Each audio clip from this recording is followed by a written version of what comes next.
It's like hell. You be in your cell all day, you be hungry all the time. This ain't a place to come, 'cause it's rough in here.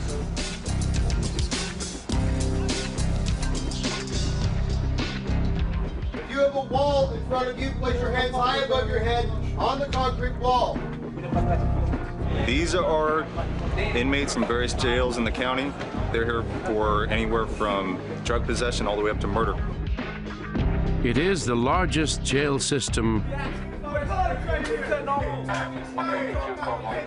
in the free world. Up to 20,000 inmates, men and women. They reflect the violent felonies, the petty crimes, and the racial tensions of the sprawling urban landscape that is Los Angeles County. LA is the biggest gang turf in any parts of the United States. We're #1 as far as gang. We have 286 inmates on this floor. It's not because of your color, it's because of the things that you do to us. We have about 150 cribs. They got me here for stealing sandwiches, man. There's several bloods mixed in. And stop putting us all in jail like they do. White Fence, which are Mexicans. And we also have Southsiders, which are Mexican or Hispanic. Over time, the LA County Jail's inmate roster has been a chronicle of national crime stories. Gangsters like Bugsy Siegel and Mickey Cohen. Political assassin Sirhan Sirhan. Actors Robert Mitchum and Robert Blake. In the 1970s, cult members gathered here to support their leader, mass murderer Charles Manson. 2 decades later, hundreds of reporters and news cameras turned this parking lot into the place called Camp OJ. Listen up, gentlemen. If you're no longer holding a pair of shoes and you're wearing a heavy coat or a jacket that buttons or zips, take it off and hold it out in front of you. Today, 2,500 men and women are employed to keep order in the LA County Jail's 8 facilities. The challenge is staggering. Prepare and deliver 75,000 meals a day, system-wide. Medicate thousands of inmates who are mentally ill and suicidal, and keep an estimated 8,000 to 9,000 gang members from killing each other.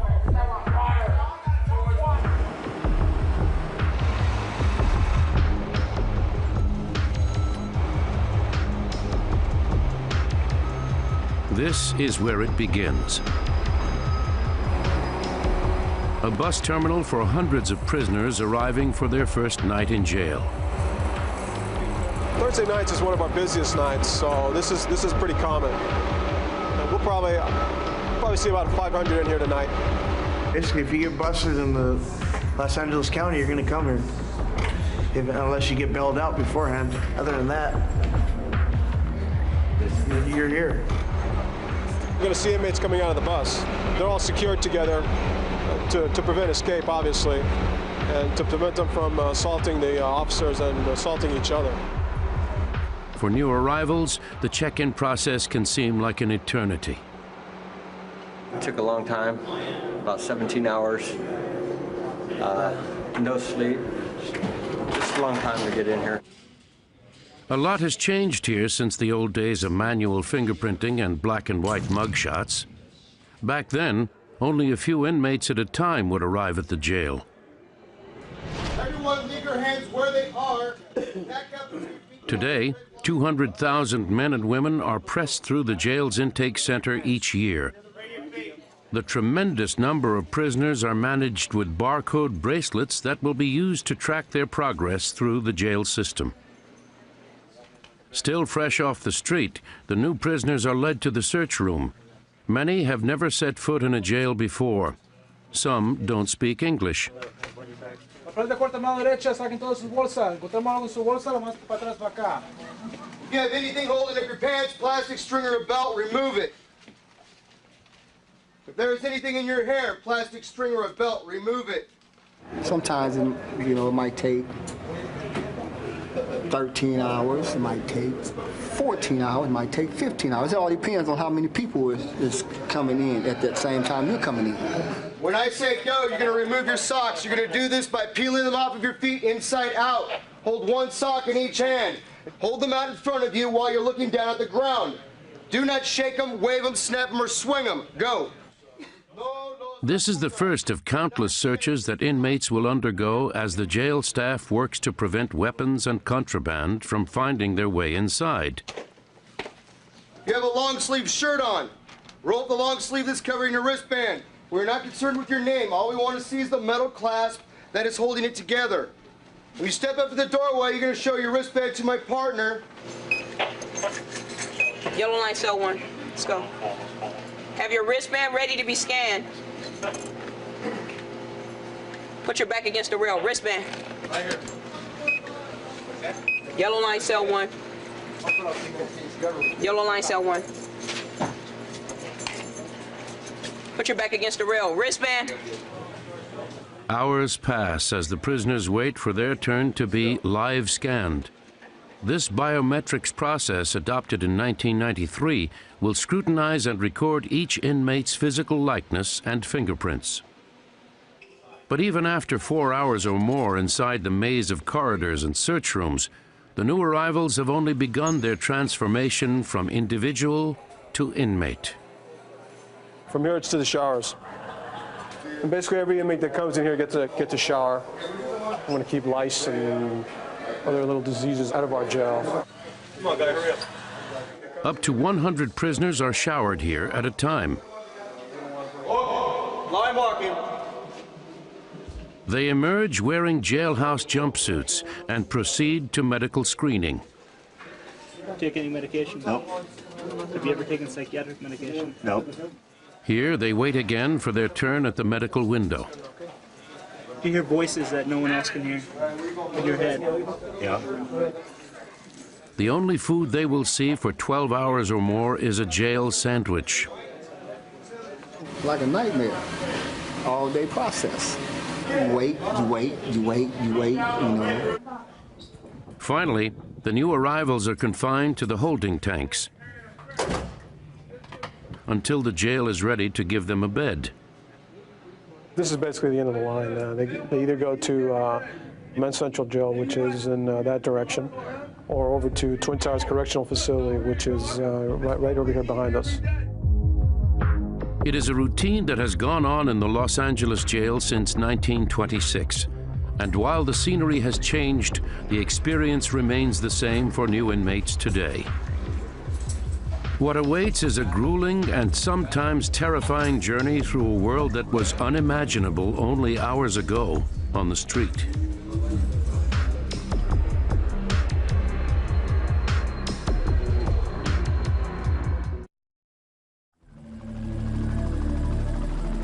The 8 different facilities that make up the vast Los Angeles County jail system are spread out over 50 miles of Southern California.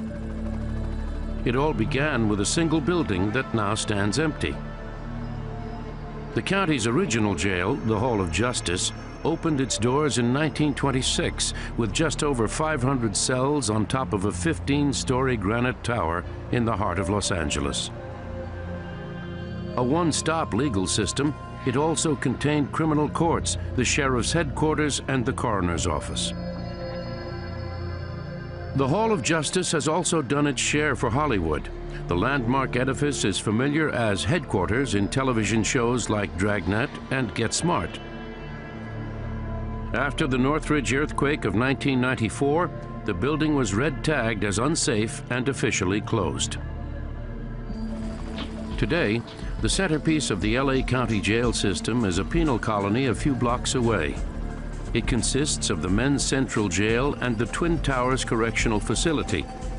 Together, their inmate population is over 11,000 men and women, more than half of the entire system. The jails are operated by the Los Angeles County Sheriff's Department. The complex is the first assignment for most graduates of the academy. Well, basically, everyone starts out in custody. And you do however many years here until you get to your patrol station, so we're all on a waiting list. And meanwhile, this is just a very good learning experience. You learn how to communicate, you learn the workings of basically who you're going to be dealing with out on the street. So it's actually a benefit to be in here.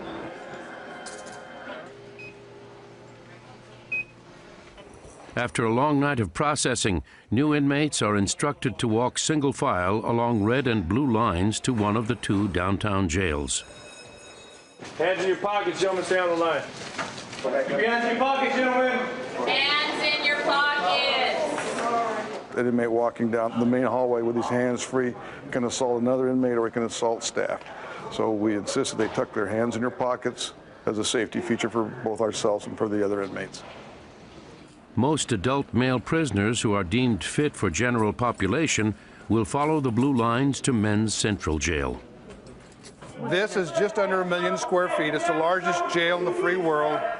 Our inmate population today is somewhere above 7,000.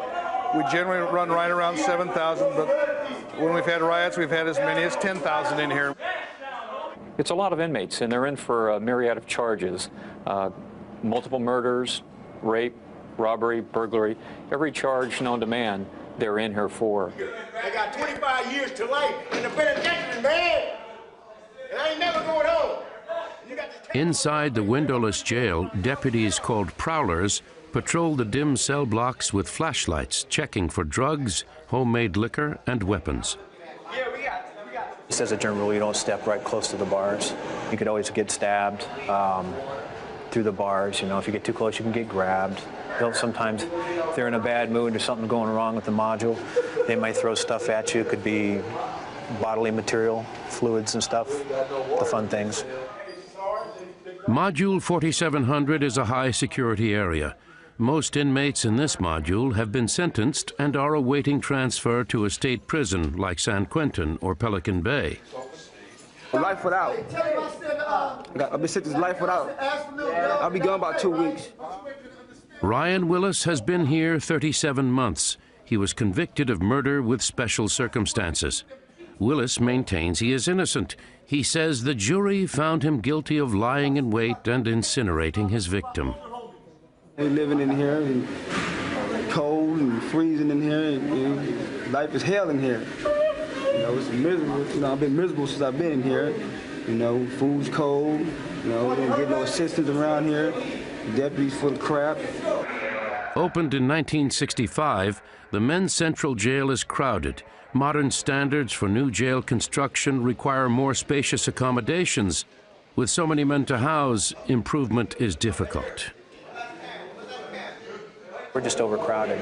You know, that's just a fact of life. And we just do the best we can, try to keep them off the floor.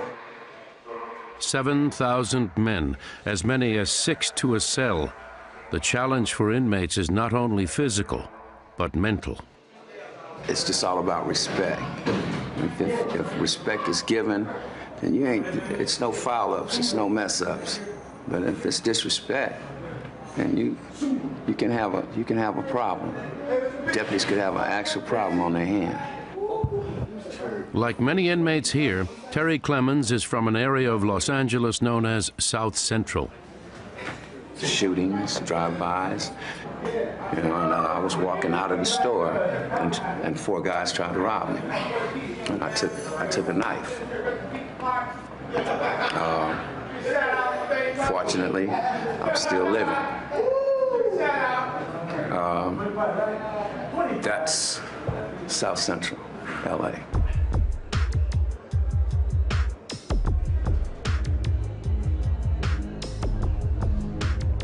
Because of the potential for violence against deputies, Module 4700 is generally patrolled from a safe distance.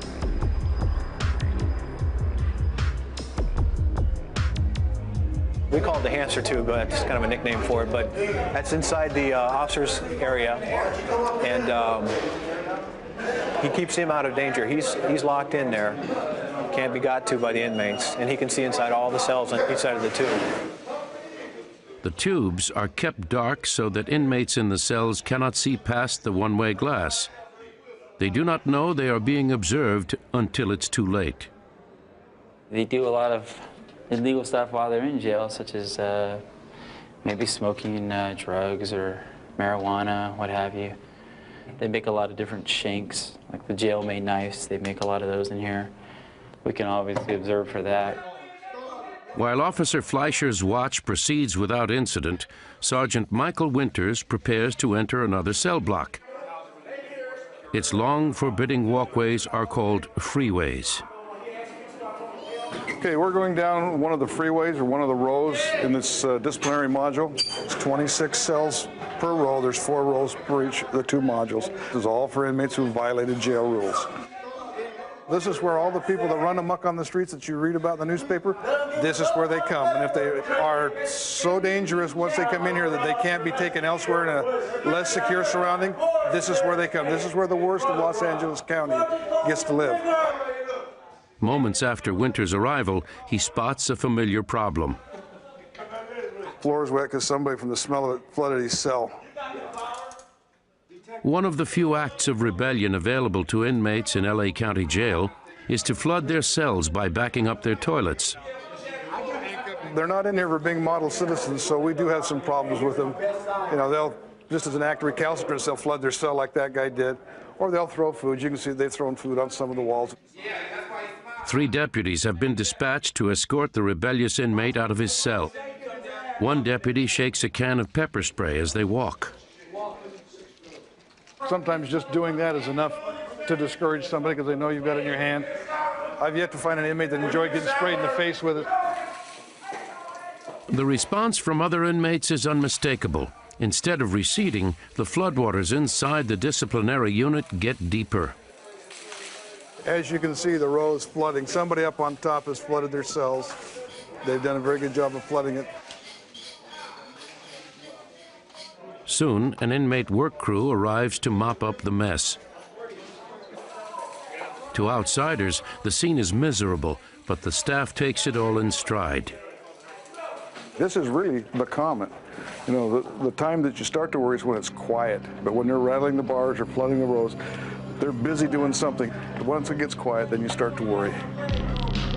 What the deputies have to worry about are the unseen dangers that keep them on high alert, 24 hours a day.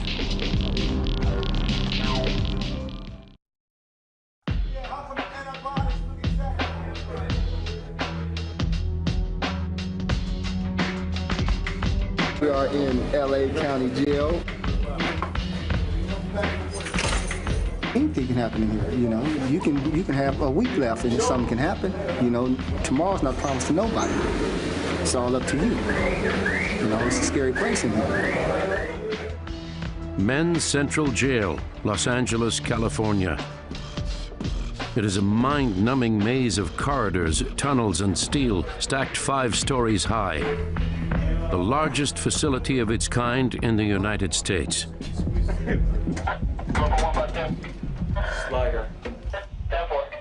Okay, we're going out onto the 2,000th floor. This is our largest floor in the building as far as inmate population. There's upwards of 2,000 inmates here every day housed on this floor. They're searching down there, so when we search the inmates, we bring them out in their underwear so that we can ensure they don't have weapons with them. And then we've got deputies out here for security purposes with gas. The big red canister is a tear gas OC spray combination, and the other weapon is a pepper ball gun. Inside this 1 million square foot facility, searches or shakedowns occur almost every day. The safety of inmates and deputies is at stake.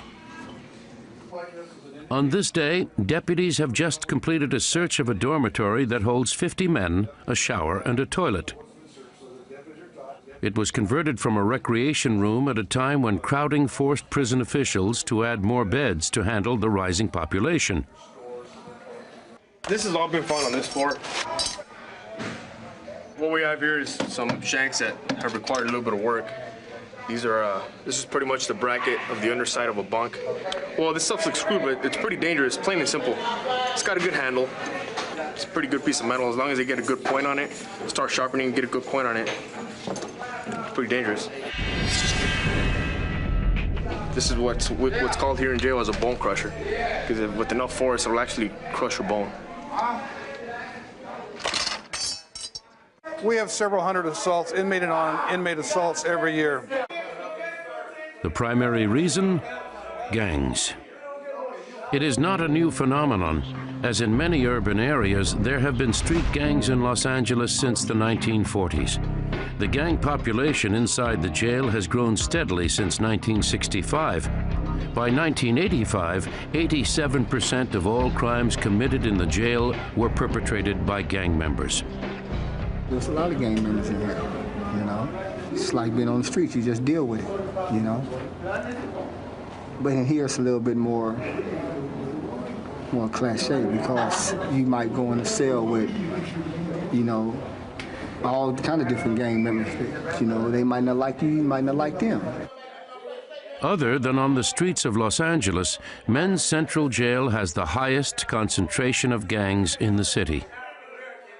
The most powerful is the Mexican Mafia, which expects Hispanic gang members to pay taxes in the form of money, drugs, or outside food to Mafia representatives in the jail. Those who don't pay are marked for retribution.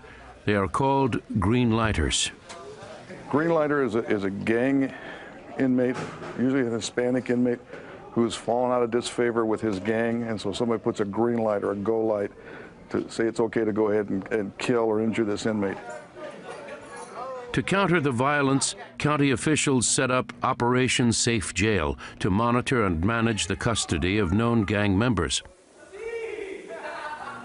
Deputy Armando Barrera monitors the activities of Latino gangs. Here is Module 35 and 3700, what's come to be known as the gang module. So we're united, we take care of each other, we help each other. I mean, Southern United Raza. Southern United Raza. The majority of them are already 3 strikers, 25 to lives, serious felony charges as far as murders, robberies, carjackings. As you can see here, they're very proud of where they're from. They like to display their gangs by using hand gestures. Those 2 hands together, resembling an A for the Avenidas gang or Avenues gang in or about the city of Lincoln Heights. A few more throwing a W, what they refer as throwing a W, meaning displaying a W representing the west side of Los Angeles. We have gangs stemming from Primera Flats, Cuatro Flats, Puente, Eastside Puente, Townsman, Avenues, Hawaiian Gardens, Wilmas, which is Wilmington, Rancho San Pedro, all the way to San Fernando, to Clanton, to Dogpatch. No sleep, man. I can't get no sleep. You don't even know if it's day or night.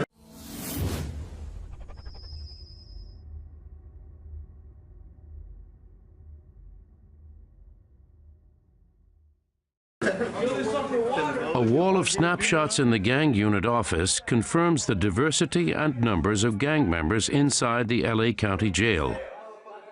The majority, they tattoo their gang, their city, their area codes, their monikers, maybe pictures of their children, their wives, names of their dead homeboys. The inmates in Men's Central Jail represent the streets and neighborhoods that make LA County one of the most diverse populations in the country. Listen up, there shouldn't be any talking in my lines. Keep your hands in your pockets, shoulder against the wall, keep my line moving. That diversity is very apparent in the section of the jail where the prisoners wear bright yellow pants to distinguish them from the general population. This is Module 5200, better known as the gay dorm. This is a dorm that holds homosexuals. There's over 80 inmates. We can hold about 120 inside here. I'd say the 2 main crimes in here would be drug possession and prostitution. I have drug charge, possession of methamphetamine. I was sentenced to 16 months for about $20 worth of speed. Homosexuals are often targets of violent assault in jail. They have been kept separated from the general population since 1975, when the first gay housing unit was established at the original Hall of Justice jail. Today, this protective measure brings its own set of challenges. 12% of the inmates are HIV positive. While jail policy prohibits sexual activity, it is impossible to stop. In 2002, an outside agency was allowed access to the gay dorms to distribute condoms, a progressive move in the effort to slow the epidemic of HIV among the men crowded inside LA's Men's Central Jail. Across the street, connected by a windowless sky bridge, there is another kind of fortress. Thousands more men and women are confined to the high-tech compound known as the Twin Towers.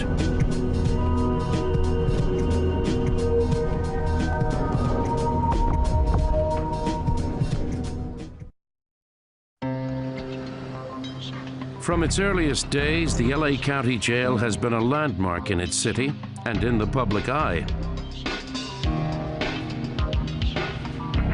I think every time that I walked into the Hall of Justice, there was a sense of mystique, of history, of past fame, if you will, and glory, because it really was the focal point of justice in the county. And so while you had the coroner's office that processed all of those unfortunate deaths, if you will, of stars, starlets, people that were famous throughout the world, you also had all of the trials that were going on. The trial of actor Errol Flynn on charges of statutory rape took place here in 1942. Because of his reputation as a Casanova, his acquittal fostered the phrase, "in like Flynn." In 1949, actor Robert Mitchum, known at the time for his roles in The Big Steal, Out of the Past, and 30 Seconds Over Tokyo, spent 2 months in lockup for possession of marijuana. In 1962, one of the most beautiful and famous women in the world graced the hall with her presence. In the morgue, Marilyn Monroe was autopsied here after an apparent overdose of sleeping pills. 6 years later, Los Angeles coroner Thomas Noguchi conducted the official autopsy on the body of presidential candidate Robert Kennedy. 13 floors above the morgue, this cell was specially constructed to house Sirhan Sirhan during his trial for Kennedy's assassination. Cell 1310 was equipped with its own shower so that Sirhan would not have to leave the cell except to walk to a courtroom a few steps away. In 1970, Charles Manson's followers held a daily vigil outside the hall during his trial for multiple murders in the Hollywood Hills. More recently, high-profile inmates like O.J. Simpson and actor Robert Blake have been cloistered away on the first floor of the Men's Central Jail. It is an area of 8 by 12-foot cells that is closed to cameras and visitors. Yet, while the eyes of the world focused on the noteworthy and famous in LA County Jail, tens of thousands of faceless prisoners have struggled with incarceration in this same spot. At this time, 7,000 are in the Men's Central Jail, and 5,000 more are across the street in a 21st century citadel known as the Twin Towers Correctional Facility. We control all the pod doors, all the cell doors, all the televisions, all the lights, and each pod door and each cell actually has an intercom, which we can talk to the inmates. Built in 1997, the ultra-modern maximum security design sets the standard for the jail of the future. Many of its inmates, however, blur the distinction between criminal behavior and mental illness. It is the largest jail system in the country and in the world. And right behind me here at Twin Towers is the largest mental health facility in the country. I mean, bar none. It goes beyond any hospital. It's just an enormous system. Tower 1 holds 2,000 male inmates who receive psychiatric care and medication, or who are classified as violent sexual predators. This is Twin Towers Module 152. The men are watched around the clock from a control station whose panopticon design allows a deputy to look into each of the 96 cells within the module. Over here in D-Pod, we have gentlemen sitting around watching TV. E-Pod, we have some more inmates lined up on the stairs, waiting for chow. F-Pod, a couple guys using the phones, a couple guys watching TVs. Guys up on the stairs trying to do exercise. Thick security glass stands where one expects to find bars. It reduces all but the loudest shouts to a low whisper. The calm extends to the deepest recesses of the Twin Towers jail. It's an area called the Medical Services Building, separated from the rest of the prison by its own electronic security doors. This is the place where the jail's most mentally disturbed inmates are cared for. Well, they have bipolar, schizo, you name it. They have it all. We have it all here.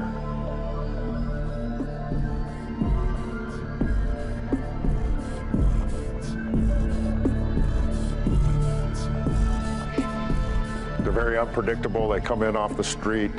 They can be combative at times. We've had incidences where they've bit deputies, bit personnel. In cases where mental health staff declare an inmate to be a danger to themselves or others, county doctors can order the deputies to place the inmate in 4-point restraints.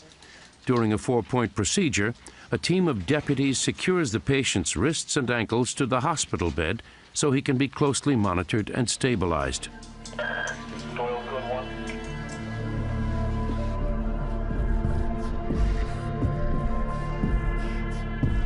This one here happens to be a spitter, so it gives everybody a heads up that if you open the door, he may spit on you. While the Twin Towers jail continues to cope with its mission as one of the largest mental hospitals in America, the Towers must also face the problem that plagues every jail ever built: escape. The most celebrated occurred in the summer of 2001 when inmate Kevin Pullum was returning to jail from court after being convicted of attempted murder. This man made a fake ID badge using a picture of Eddie Murphy from Dr. Dolittle 2. That was the hot movie of the summer. He had his court clothes, so he changed back into his regular court clothes from his jailhouse uniform and literally walked out the door. A routine scan of wristbands confirmed one inmate had not returned from court. That's when we started reviewing our video, and we reviewed it, and he was on it. And the last shot of him is walking out the front door. So it was quite embarrassing at the time. In fact, it was a little bit humorous because he got into the elevator and he apparently didn't know which button to push. He ends up pushing the wrong button.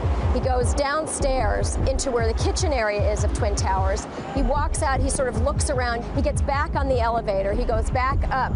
This time he's at the right floor, gets out, and then you see him just kind of shows the little ID, walks right out the door to freedom.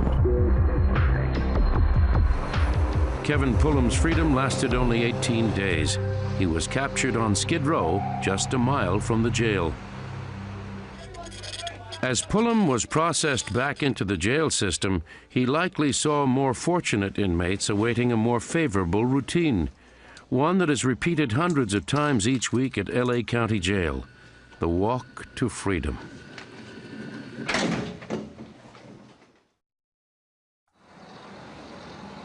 They are enormous by any standard. Square footage of this facility is 1,452,000 feet. A monument to crime in Los Angeles County, these Twin Towers stand side by side but carry out very different missions.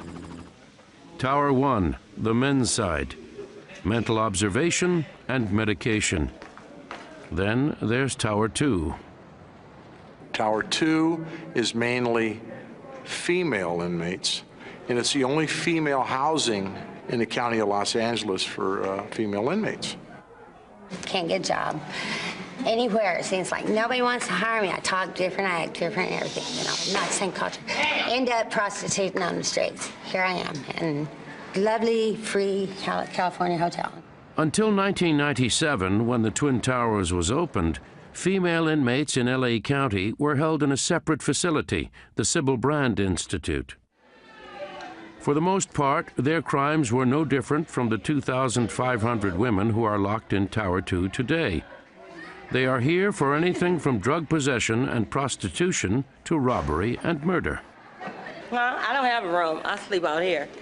This is 252C pod. This is the day room where we watch TV, play cards. This is where they talk on the phone over here and stuff. That's the bathroom. And this is where we sleep.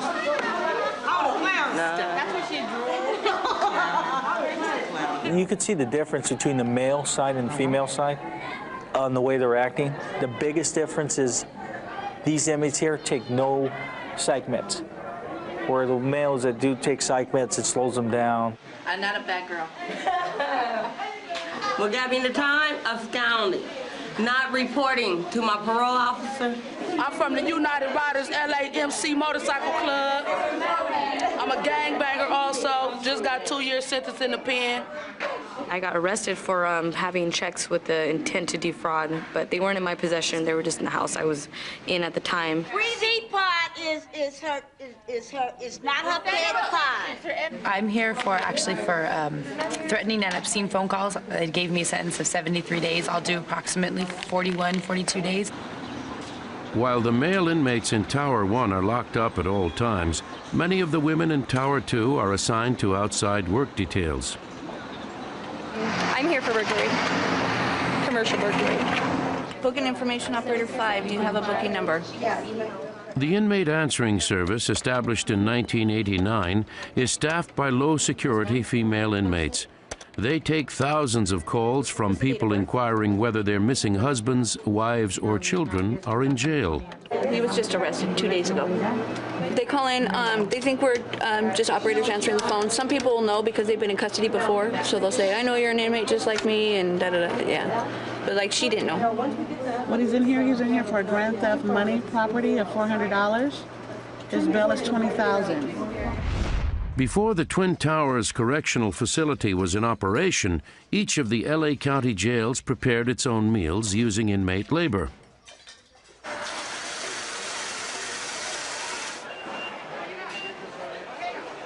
But today, the meals are prepared in the Twin Towers' massive central kitchen, and the female inmates carry out the daunting task. They must prepare enough to feed the inmates and staff at the Twin Towers Jail and the Men's Central Jail across the street. They're making about 45,000 meals a day. Smells like chicken. Burritos for the staff, but they're having like a goulash type of thing. Macaroni, hamburger, all mixed together with like a spaghetti sauce. The real name is hamburger casserole. We're making enough for 14,000 inmates. And what that entails is about 2,160 pounds of ground chicken, 840 pounds of elbow macaroni, 48 pounds of beef bouillon, 330 pounds of diced celery, and 330 pounds of diced onions. Also, 1,660 pounds of vegetables.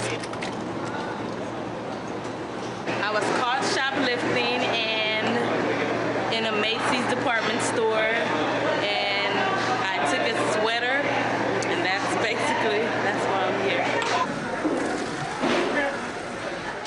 The food is packed into thermal containers designed to keep it warm on its journey through the Twin Towers Correctional Center and across the street to Men's Central Jail. But inside Men's Central, the mess halls stand mostly empty. The majority of the 7,000 inmates are fed in their cells as a safety measure. The violence level in this jail is now to the point where if we put 150 inmates in the cafeteria to eat, throw the bodies out the door once they started fighting. Thank you for this AFDA-approved recommended daily allowance of lunch. A small number of inmates deemed to present a lower risk for violence will be served in one of the few remaining cafeterias. The meals are supervised from above by deputies specially trained in the use of non-lethal force. They are authorized to fire chemical agents into the group to stop a disturbance before it can grow into a riot. At the Twin Towers Jail, 5,000 more meals arrive that will be served directly in the high-security pods. To your right hand, 4 fingers flattened together. A lucky few will be released before dinner is served. This is your clothing? Okay. This inmate, convicted of writing bad checks, will spend the balance of his 30-day sentence at home, thanks to LA County's electronic house arrest program. This is the ankle bracelet. It sends a signal to the main unit that's connected to his phone line, that's connected to the company computer. It monitors all his movement at home, at work, or wherever he may be at while he's on the program. All right, Walters. 059. Need you to sign for your clothing. Inmate Eddie Walters has been here 4 months. Larry Dixon, a week. Gentlemen, hurry up and get dressed. Get dressed, get dressed. I go back to my neighborhood. I go back to my home, and I continue living. And hopefully, I don't ever have to see these doors ever again. For most short-term inmates, the trip through LA County Jail will end as it began, only in reverse. They put on their street clothes, they sign for their personal belongings, then they cut off their wristband. Adios.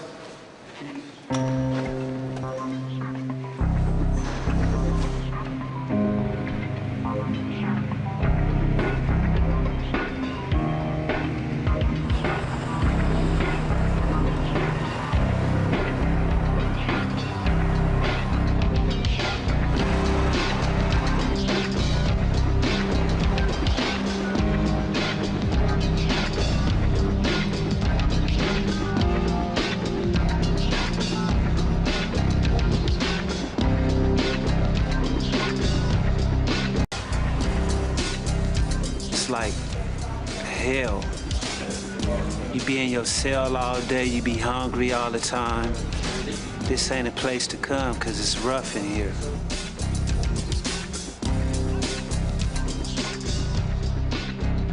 If you have a wall in front of you, place your hands high above your head on the concrete wall. These are inmates from various jails in the county. They're here for anywhere from drug possession all the way up to murder. It is the largest jail system in the free world. Up to 20,000 inmates, men and women. They reflect the violent felonies, the petty crimes, and the racial tensions of the sprawling urban landscape that is Los Angeles County. LA is the biggest gang turf than any parts of the United States. We're #1 as far as gang. We have 286 inmates on this floor. It's not because of your color, it's because of the things that you do to us. We have about 150 Crips. They got me here for stealing sandwiches, man. There's several Bloods mixed in. And stop putting us all in jail like they do. White Fence, which are Mexicans. And we also have Southsiders, which are Mexican or Hispanic. Over time, the LA County Jail's inmate roster has been a chronicle of national crime stories. Gangsters like Bugsy Siegel and Mickey Cohen. Political assassin Sirhan Sirhan.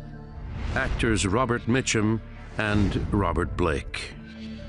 In the 1970s, cult members gathered here to support their leader, mass murderer Charles Manson. 2 decades later, hundreds of reporters and news cameras turned this parking lot into the place called Camp OJ. Listen up, gentlemen. If you're no longer holding a pair of shoes and you're wearing a heavy coat or a jacket that buttons or zips, take it off and hold it out in front of you. Today, 2,500 men and women are employed to keep order in the LA County Jail's 8 facilities. The challenge is staggering. Prepare and deliver 75,000 meals a day, system-wide. Medicate thousands of inmates who are mentally ill and suicidal, and keep an estimated 8,000 to 9,000 gang members from killing each other.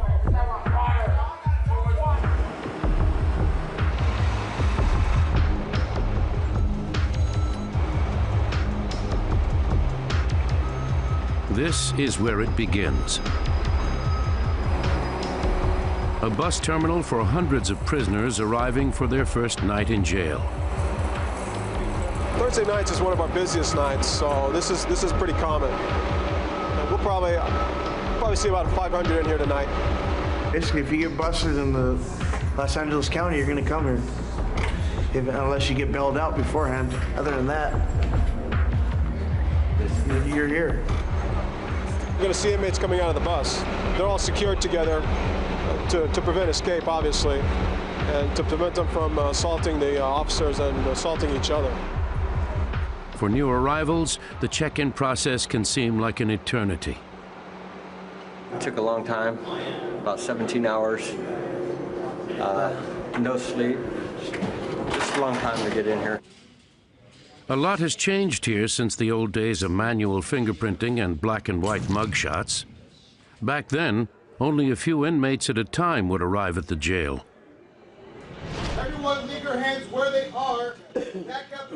Today, 200,000 men and women are pressed through the jail's intake center each year,